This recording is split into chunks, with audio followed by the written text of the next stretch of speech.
Bien, je vois que tout le monde est déjà là, comme je le constate. Ça va faire 2 fois qu'on s'assoit ici pour parler des problèmes de Loris et moi. Comme je vous le disais, avec Rose, j'ai vécu comme Osiris et Isis. Tout était limpide et le temps passait vite, car de nos cœurs se dégageait cette lueur d'amour. Mais malheureusement, la nature ne l'a pas permis de pouvoir jouir de tout ce que nous avons bâti.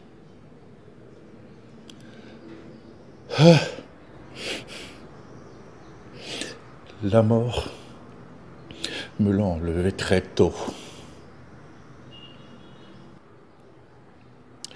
Et elle n'a pas eu le temps de bien vivre les exploits de ses enfants. Mutunde et Pondo.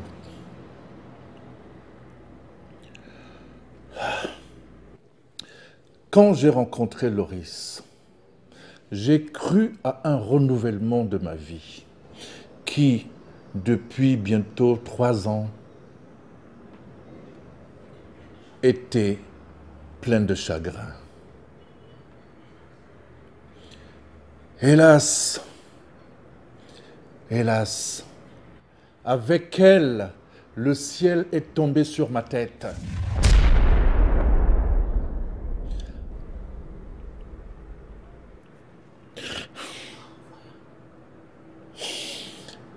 Et me renvoyant très très loin où j'étais.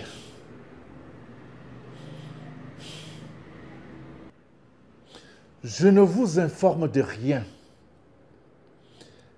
Elle n'a que passé son temps qu'à commettre des exactions. Sortie anarchique d'argent à la banque.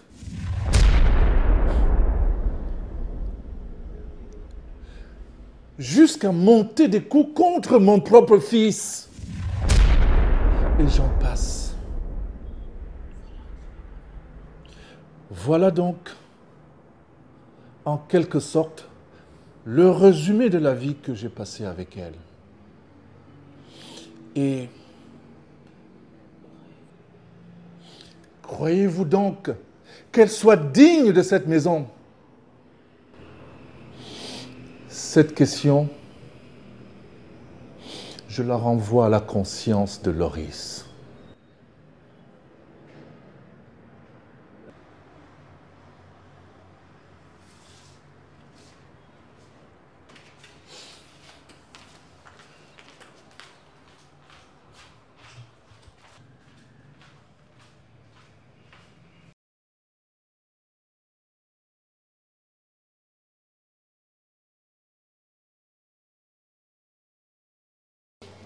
Mes respects, madame.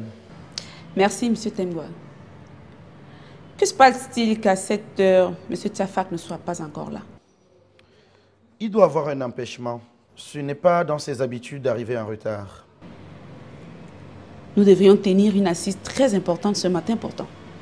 J'ai essayé de l'avoir sur son téléphone, mais il est resté injoignable.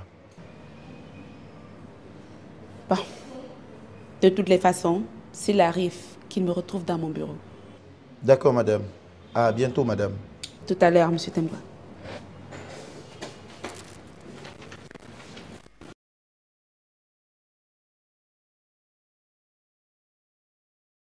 Mon frère, tu es trop agité. On t'a pourtant déjà demandé de te calmer. Est-ce que c'est moi qui fais ce phare? Hein? Ok. Tiens le téléphone et appelle au lieu de service. J'appellerai au moment opportun. Mais pour le moment, j'attends d'avoir le résultat là-dedans. Faudrait pas que tu cèdes à la peur. Ce phare, je te comprends. C'est parce que tu ne sais pas comment Edwige est tombée. Elle est tombée d'une très mauvaise façon. Restons positifs. Pas de panique. Si ça avait été grave, on t'aurait déjà signalé.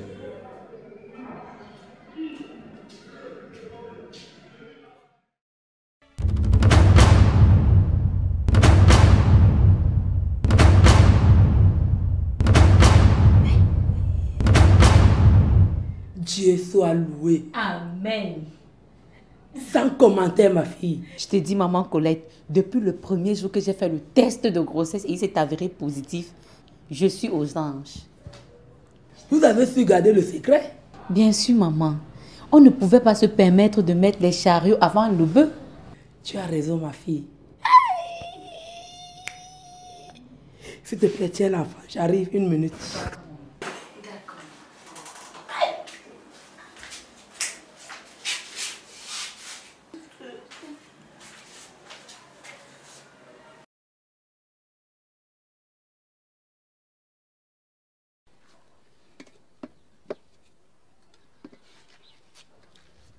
Hey.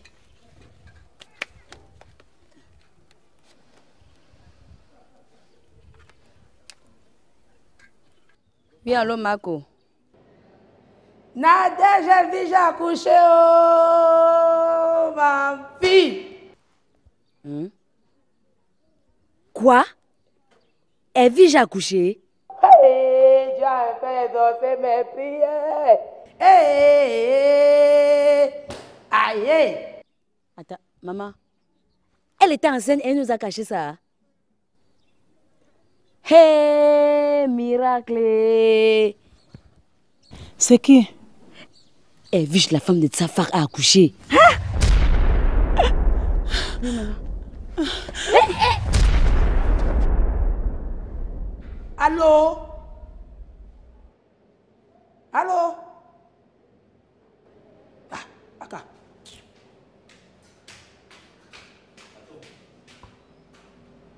Gombok, Gombok, relève-toi. S'il te plaît, ma puce. Gombok, Gombok. Au secours! Viens, ma belle. Gombok.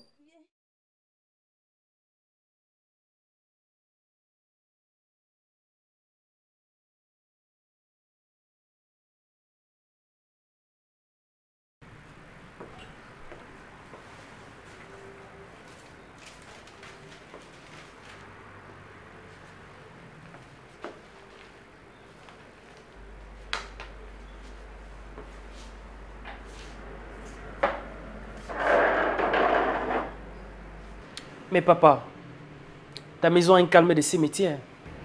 Oui, c'est vrai. Tout le monde a déserté. Loris, après avoir envoyé la femme de ménage, elle aussi s'en est allée. Voilà pourquoi il y a l'humidité partout.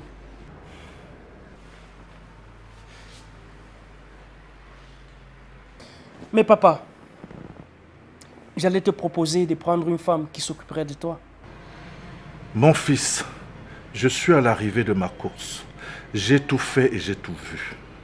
Je ne pense plus à une telle chose. J'ai atteint l'âge où je dois prendre soin de mes petits-fils. L'enfant que Ndiouffio porte dans son sein demande mon attention à sa naissance. Si tu le dis, c'est que tu sais pourquoi. J'ai peut-être une vision courte de la chose. Toi, tu es un colon. Il n'y a plus rien qui vous surprend. Je vais voyager pour le village rendre visite à tes grands-parents. Comme j'ai l'habitude de le faire tous les 2 mois. Mais là, ça va être bref. Combien de temps? 3 jours? Non, 2 jours. Si le meilleur couple le veut bien. Pas du tout. Mais qu'est-ce que je peux y faire?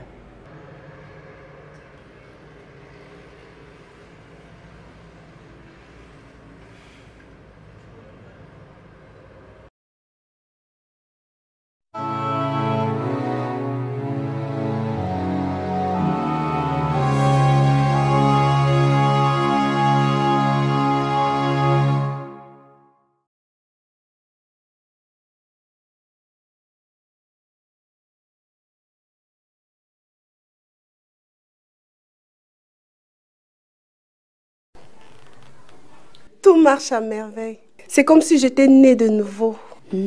J'aime entendre ça.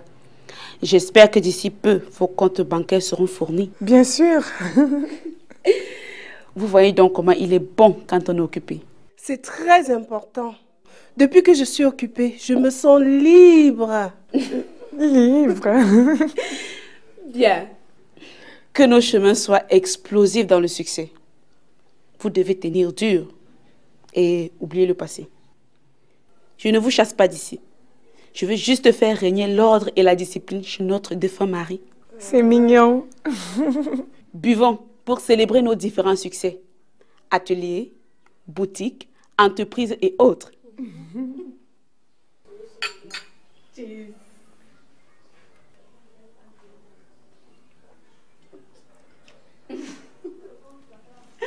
Ah, venez là, venez là, venez là.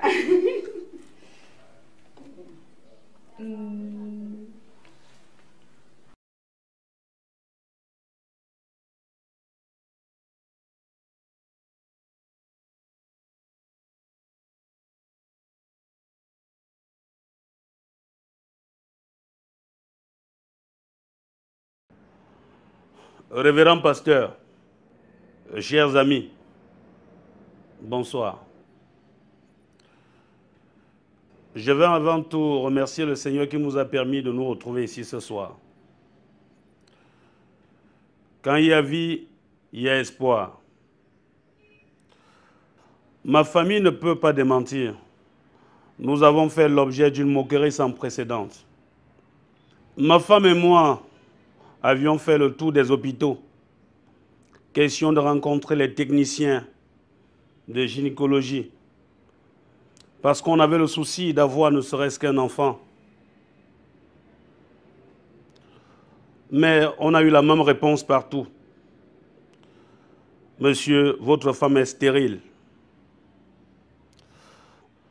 Je ne sais pas comment ce monstre de stérilité a pu intégrer ma maison.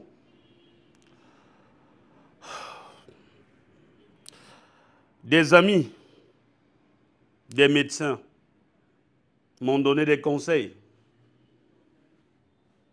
Certains membres de la famille aussi, qu'il fallait faire partie ma femme parce qu'elle ne pouvait procréer. Mais j'ai pris sur moi de la garder. Cette femme a souffert. Elle a supporté.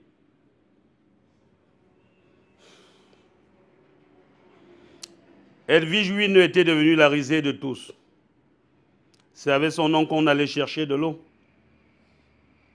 C'est avec son nom également qu'on allait au marché lorsqu'on voulait s'acheter à manger. Femme stérile, elle ne peut jamais accoucher. Un morceau de bois est plus important qu'elle. Mais il y a quelque temps, l'harmattan s'est abattu dans ma maison et a failli m'étrangler. Dieu merci. Le Seigneur nous a gratifiés d'un beau bébé. Et sur ce, je vous dis bonsoir et je laisse la parole au révérend pasteur.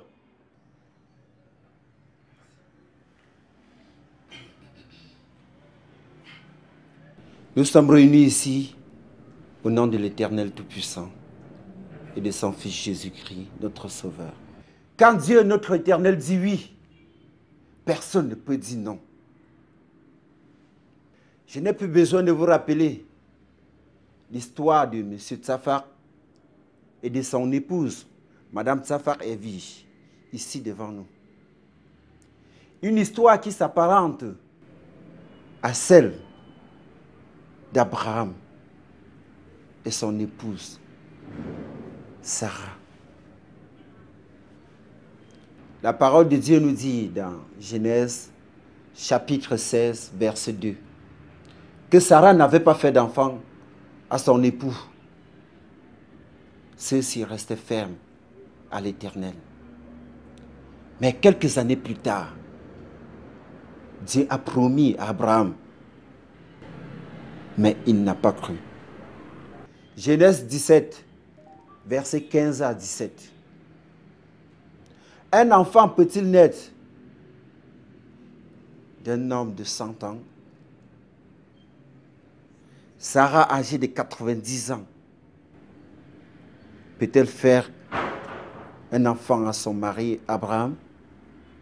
Les Saintes Écritures nous disent, dans Genèse 21, verset 2, Sarah tomba enceinte et elle enfanta un fils à Abraham au crépuscule de la vie.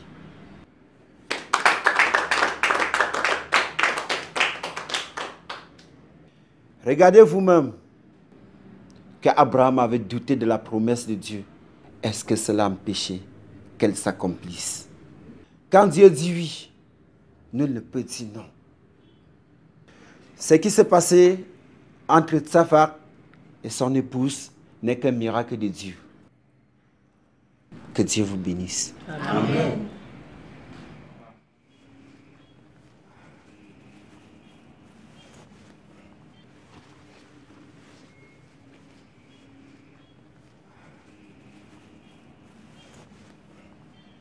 Seigneur, merci pour ce merveilleux trésor que tu nous as donné.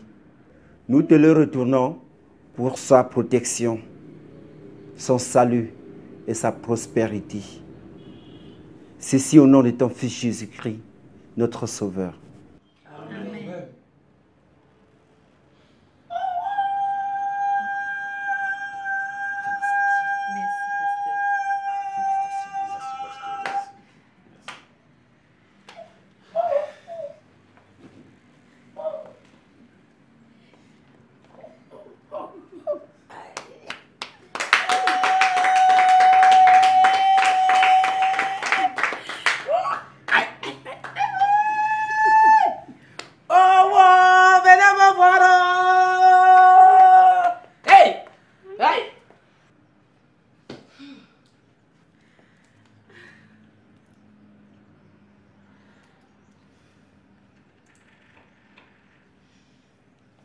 Je te demande pardon pour tout ce que je t'ai fait. Je t'ai déjà pardonné. Merci. D'accord, on passe à table.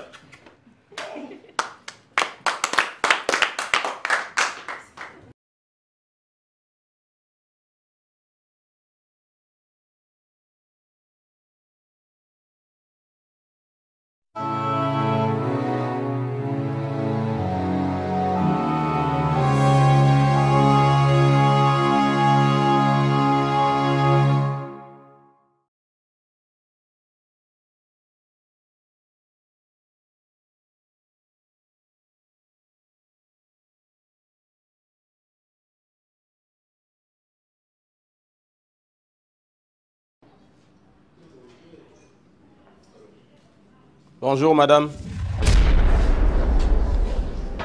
Bonjour, monsieur. Y a-t-il un problème? Laurie Cinthieu? Oui. Que puis-je pour vous? Ok. Officier Picasse, madame, vous êtes en état d'arrestation pour le meurtre d'Aminou Soulé. Mais, monsieur, Vous avez le droit de garder le silence. Tout ce que vous direz pourra être retenu contre vous. En outre, vous avez également le droit de contacter un avocat. Madame, levez-vous et suivez-moi. Allons-y.